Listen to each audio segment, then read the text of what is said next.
despondency in this land of ours, an air of helplessness, a feeling of frustration, a feeling that no one can do anything about the current mess that we're in. Impotent. It's not true. There are things that can be done, and what's more, it's in our hands. It's not too late. There's much wringing of hands and accusations that we're lost because the English have lost the will and ability to fight. We can't do anything about it. Political parties are all the same. So I never vote. The best present you can give to them is not to vote. If you don't vote, there's a smaller voting pool. The one that's left is easier to manipulate, and they can target the ones that they want to. And it's the people that don't vote are the frustrated ones that can do something about it. To say I'm not going to vote is like saying those fellas are going to kick my head in, so what I will do is lie down. It's like saying they're going to break into my house and steal everything, so I'll leave the doors open. They're going to rape my daughter, so I will make a cup of tea. You're wrong. You are the only person that can do anything about it. There's a feeling of morose, of defeatism in the air, and what we really need is an air of aggressive resolve and the determination that once again our country will prevail. We've been in trouble before. Unlike previous wars though, this one will not be led from the top. It has to start from the bottom up. And I hate to have to tell you this, you are the bottom, and we need to get off it.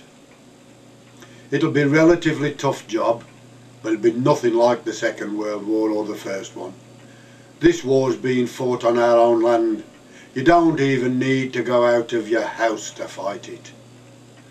The conditions must be set up so that we're all pulling in the same direction. The true enemy that we're fighting can be found among our own institutions, the liberal left and their willing servants. So how do we go about it? Well, it's no good storming Parliament. The first thing they did when they got themselves into power was to totally disarm law-abiding citizens and to protect themselves by trying to repeal our ancient constitution and the laws of treason embodied in that constitution. The way forward? What's your role? Well, these people are deeply embedded in our system and in a position to control both media and population, and that is no accident. Politicians decide who gets each influential position, and then they either buy their loyalty or threaten their future with political correctness, and threat is the weapon that they use. Firstly, we must reject and discredit political correctness.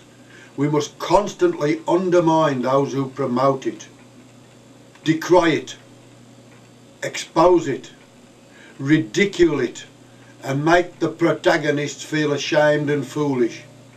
Don't in any way foster or promote political correctness. Do all you can to eradicate it. That's move one.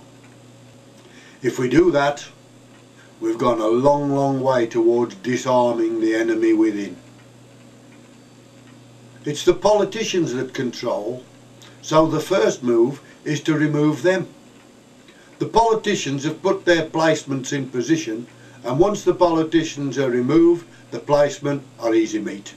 Once the new patriotic politicians are in position, they can purge the police, civil service, education system, town halls and any other instrument of suppression that they have established. The method is simple. Get control of the government. That simply takes sufficient votes, and of course we have to keep a very, very careful eye on the ballot boxes. The real task is getting the message out and getting our people to simply put a cross in the right place. It's much simpler than the 1914-18 conflict and the 1939-45. There's no need to die for the cause. I'm afraid that will come later and for someone else's cause if you continue to do nothing. The media are finally starting to move against the EU, against immigration. They're starting to highlight the ludicrousy of political correctness and start to kick against the Islamic invasion. And what we have to do is encourage that in every way we can. Write the letters, praise every pro-English item, join campaigns such as the campaign for an English Parliament, emerging nationalist parties like the English Democrats. You need to put your hands in your pockets for a few bob, and you buy an army of unpaid patriots willing to fight your cause for you.